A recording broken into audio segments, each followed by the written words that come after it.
Hi friends, എല്ലാവർക്കും നമസ്കാരം. ലാവസ് കിച്ചൻ്റെ പുതിയൊരു വീഡിയോയിലേക്ക് എല്ലാവർക്കും സ്വാഗതം.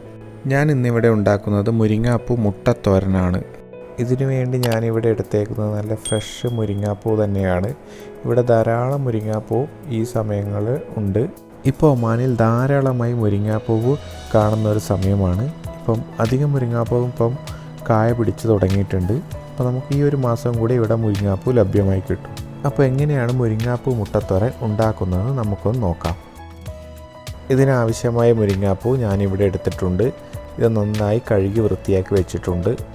ഇനി ഇതിന് വേണ്ട സാധനങ്ങൾ എന്തൊക്കെയാണെന്ന് നോക്കാം. ഞാനിവിടെ 2 മുട്ട, ഒരു വലിയ ഉള്ളി ചെറുതായി കട്ട് ചെയ്ത് വെച്ചിട്ടുണ്ട്, 4 പച്ചമുളക്, കുറച്ച് കറിവേപ്പില, ഇത്രയുമാണ് എടുത്തേക്കുന്നത്. ഇനി ഒരു പാൻ ഗ്യാസിൽ വെച്ച് ചൂടായതിനു ശേഷം അതിലേക്ക് കുറച്ച് വെളിച്ചെണ്ണ ഒഴിച്ചു കൊടുക്കുക. വെളിച്ചെണ്ണ ചൂടായതിന് ശേഷം അതിലേക്ക് 1/4 ടീസ്പൂൺ കടുക് ഇട്ട് പൊട്ടിച്ചു കൊടുക്കുക.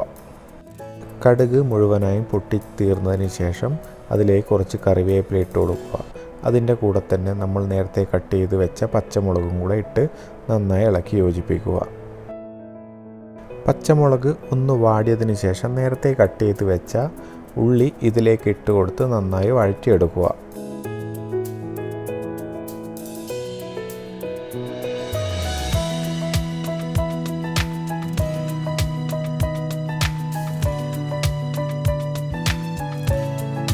ഉള്ളി നല്ലപോലെ ബ്രൗൺ കളർ ആവുന്നത് വരെ വഴറ്റേണ്ട ആവശ്യമില്ല. ഒരു 2-3 മിനിറ്റ് വഴറ്റിയാൽ മാത്രം മതി. അതിനുശേഷം ഇതിലേക്ക് കുറച്ച് ഉപ്പ് ചേർത്ത് കൊടുക്കുക. അതിൻ്റെ കൂടെ കുറച്ച് മഞ്ഞൾപ്പൊടിയും എരിവിനാവശ്യമായ ചില്ലി ഫ്ലക്സും ചേർത്ത് കൊടുക്കുക. ഞാനിവിടെ 2 ടീസ്പൂൺ ചില്ലി ഫ്ലക്സാണ് ചേർത്ത് കൊടുക്കുന്നത്. നിങ്ങൾക്ക് ആവശ്യമുള്ള ചില്ലി ഫ്ലക്സ് നിങ്ങൾക്ക് ചേർത്ത് കൊടുക്കാവുന്നതാണ്. ചില്ലി ഫ്ലക്സ് ചേർക്കണമെന്ന് നിർബന്ധമൊന്നുമില്ല. കുറച്ച് മുളക് പൊടി ചേർത്ത് കൊടുത്താലും മതി. എൻ്റെ ഇവിടെ ചില്ലി ഫ്ലക്സ് ഉണ്ടായതുകൊണ്ട് മാത്രമാണ് ഞാനത് ചേർത്ത് കൊടുത്തിരിക്കുന്നത്. ഇത് നന്നായി ഇളക്കി യോജിപ്പിക്കുക. ഈ സമയം നമ്മൾ ഗ്യാസ് ലോ ഫ്ലെയിമിൽ തന്നെ വെക്കാൻ ശ്രദ്ധിക്കണം, അല്ലെങ്കിൽ പെട്ടെന്ന് ചില്ലി ഫ്ലക്സ് കരിഞ്ഞു പോകുന്നതാണ്.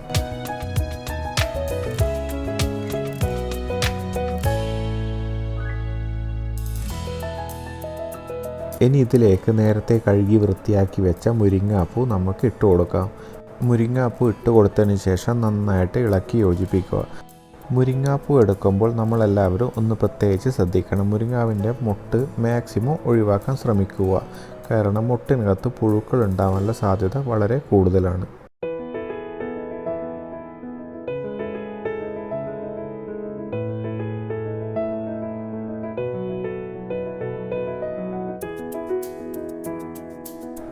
ഇപ്പോൾ മുരിങ്ങാപ്പൂവും ചില്ലി ഫ്ലക്സും ഉള്ളിയായിട്ട് നന്നായിട്ട് യോജിച്ചിട്ടുണ്ട്. ഇനി ഇതൊരു മൂടിയെടുത്ത് കുറച്ച് സമയം നമുക്ക് അടച്ചു വെക്കാം. ഒരു 5-10 മിനിറ്റ് മൂടി വെച്ചാൽ മതി. ഇനി ഇത് തുറന്നു നോക്കാം. മുരിങ്ങാപ്പൂ ഇപ്പോൾ ഏകദേശം വന്നിട്ടുണ്ട്.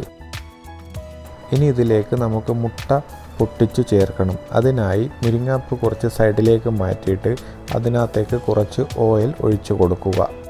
ഇവിടെ വേണം നമുക്ക് മുട്ട പൊട്ടിച്ച് ഒഴിച്ചു കൊടുക്കാൻ. ഇനി നമുക്കിതിലേക്ക് നേരത്തെ എടുത്ത് വെച്ച മുട്ട പൊട്ടിച്ച് ഒഴിച്ചു കൊടുക്കാം.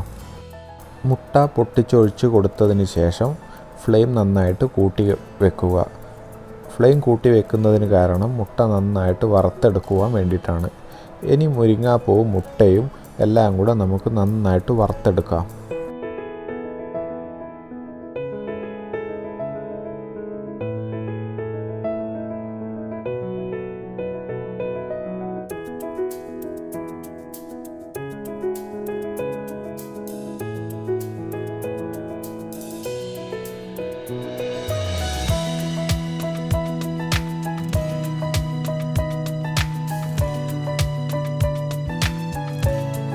ഈ സമയത്ത് ഇതിൻ്റെ ഉപ്പൊന്ന് ചെക്ക് ചെയ്തിട്ട് ഉപ്പ് കുറവാണെങ്കിൽ ഇതിലേക്ക് കുറച്ച് ഉപ്പ് കൂടി ചേർത്ത് കൊടുക്കുക. ഇപ്പോൾ മുരിങ്ങാപ്പൂവും മുട്ടയും നന്നായിട്ട് വെന്ത് കിട്ടിയിട്ടുണ്ട്. ഇനി ഇതിലേക്ക് നമുക്ക് കുറച്ച് തേങ്ങ ചേർത്ത് കൊടുക്കണം. ഈ സമയത്ത് ഗ്യാസ് ലോ ഫ്ലെയിമിൽ വെച്ച് കൊടുക്കുക. തേങ്ങ ചേർത്ത് കൊടുത്ത് നന്നായിട്ട് ഒന്ന് ഇളക്കി യോജിപ്പിക്കുക.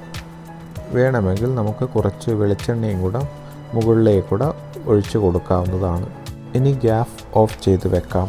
എല്ലാവരും മുരിങ്ങാപ്പൂ മുട്ടത്തോരൻ ട്രൈ ചെയ്ത് നോക്കുക. അഭിപ്രായങ്ങൾ കമൻറ്റ് ബോക്സിൽ അറിയിക്കുക. എല്ലാവരും എൻ്റെ ചാനൽ സബ്സ്ക്രൈബ് ചെയ്യുക, ലൈക്ക് ചെയ്യുക, കമൻറ്റ് ചെയ്യുക, ഷെയർ ചെയ്യുക, സപ്പോർട്ട് ചെയ്യുക.